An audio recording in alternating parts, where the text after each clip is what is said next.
Hi అండి, welcome to Shiva update YouTube channel. ఈ రోజు వీడియోలో మనం వచ్చేసి రైతు విశిష్ట గుర్తింపు సంఖ్యకి మనం ఆల్రెడీ అయితే అప్లై చేశాం కదా. దాని ప్రాసెస్ అంతా లాస్ట్ వీడియోలో నేను అయితే చెప్పాను. అదేవిధంగా ఇప్పుడైతే చాలా మంది అయితే అడుగుతున్నారు దాని స్టేటస్ ఎలా చెక్ చేసుకోవాలి, అదేవిధంగా ఇంకా పెండింగ్లో ఉంటే ఎన్ని రోజులకి అప్రూవ్ అవుతుంది, అదేవిధంగా దాన్ని ఎవరు అప్రూవ్ చేస్తారని చెప్పేసి చాలా మంది అయితే కామెంట్లు అడుగుతున్నారండి. మెయిన్ అయితే దాని గురించి అయితే మొత్తం డీటెయిల్స్ అన్నీ నేను ఇప్పుడు ఈ వీడియోలో మీకు చెప్తాను. ప్లీజ్ మన ఛానల్ ఇంకా ఏమైనా సబ్స్క్రైబ్ చేయకపోతే దయచేసి సబ్స్క్రైబ్ చేయండి. అలాగే ఈ వీడియో మీకు నచ్చినట్లయితే చిన్న లైక్ చేయండి. మన ఛానల్ని సబ్స్క్రైబ్ చేసుకోవడం వల్ల మీరు మీ మొబైల్లోనే మన గవర్నమెంట్కి సంబంధించిన ఎటువంటి స్కీమ్స్కైనా అప్డేట్ అన్నీ మీరు మీ మొబైల్లోనే చూసుకోవచ్చు. ప్లీజ్ అండి మన ఛానల్ని లైక్ చేసి సబ్స్క్రైబ్ చేయండి. ఇంకా లేట్ చేయకుండా అయితే వీడియోలోకి వెళ్దాం. ఈ కింద డిస్క్రిప్షన్లో అయితే మీకు ఒక లింక్ అయితే ఇస్తాను. ఆ లింక్ పైన మీరు టచ్ చేసినారంటే మీకు డైరెక్ట్ అయితే ఒక సైట్ అయితే ఓపెన్ అవుతుంది. మొత్తం ఎలా చెక్ చేసుకోవాలని చెప్పేసి నేను ఇప్పుడు వీడియో చూపిస్తాను చూడండి. ఈ విధంగా కింద డిస్క్రిప్షన్లో ఇచ్చిన లింక్ పైన క్లిక్ చేసినారంటే మీకు ఈ విధంగా సైట్ అయితే ఓపెన్ అవుతుందండి. ఈ విధంగా ఇక్కడ చూడండి అఫీషియల్ ఒకటి, ఫార్మర్ అని ఒకటి ఉంది కదా. ఇక్కడ అఫీషియల్ పైన అంటే మనకు గవర్నమెంట్ అధికారి ఎవరైనా కానీ లాగిన్ అవ్వాలంటే అఫీషియల్ సైట్ పైన అయితే క్లిక్ చేయాల్సి ఉంటుంది. అదే ఫార్మర్ అయితే మనం ఫార్మర్ పైన అయితే క్లిక్ చేయాల్సి ఉంటుంది. ఇక్కడ ఫార్మర్ పైన క్లిక్ చేస్తేనే కింద రిజిస్టర్ మొబైల్ నెంబర్ అని అడుగుతుంది, లేదా యూజర్ నేమ్ అంటుంది. మనం మాక్సిమం అందరూ మొబైల్ నెంబరే ఇచ్చింటాము కాబట్టి మనకు సంబంధించిన మొబైల్ నెంబర్ని అక్కడ ఎంటర్ చేసి, చాలా మంది అయితే పాస్వర్డ్ అయితే పెట్టుంటారు. ఓటీపీ మనం పాస్వర్డ్ గుర్తున్నది కాబట్టి పక్కన ఉంది కదా ఓటీపీ పైన అయితే క్లిక్ చేసినామంటే మన మొబైల్కి ఒక ఓటీపీ అనేది అయితే వస్తుందండి.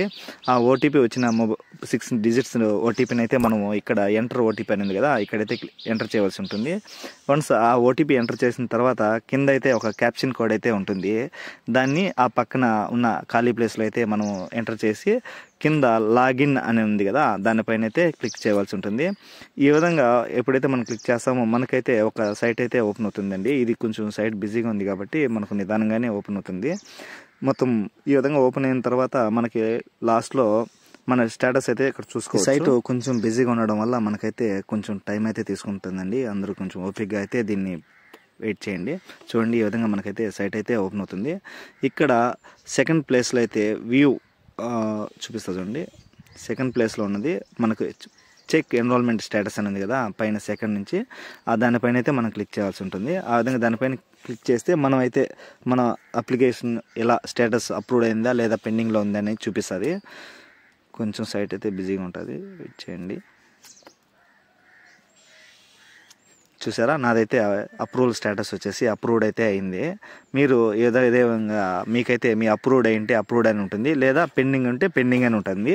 పెండింగ్ ఉంటే మీరేం ఇబ్బంది పడాల్సిన అవసరం అయితే ఉండదు. ఖచ్చితంగా 2-3 రోజుల్లో అయితే మీ అప్లికేషన్ అనేది అప్రూవ్ అయితే అవుతుంది.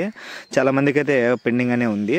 ఎందుకంటే మనం పంపించిన అప్లికేషన్ అన్నీ మన రెవెన్యూ ఆఫీస్కి అయితే వెళ్తాయండి. మన రెవెన్యూ ఆఫీసర్ అయితే మనల్ని వాటిని అప్రూవ్ చేయాల్సి ఉంటుంది.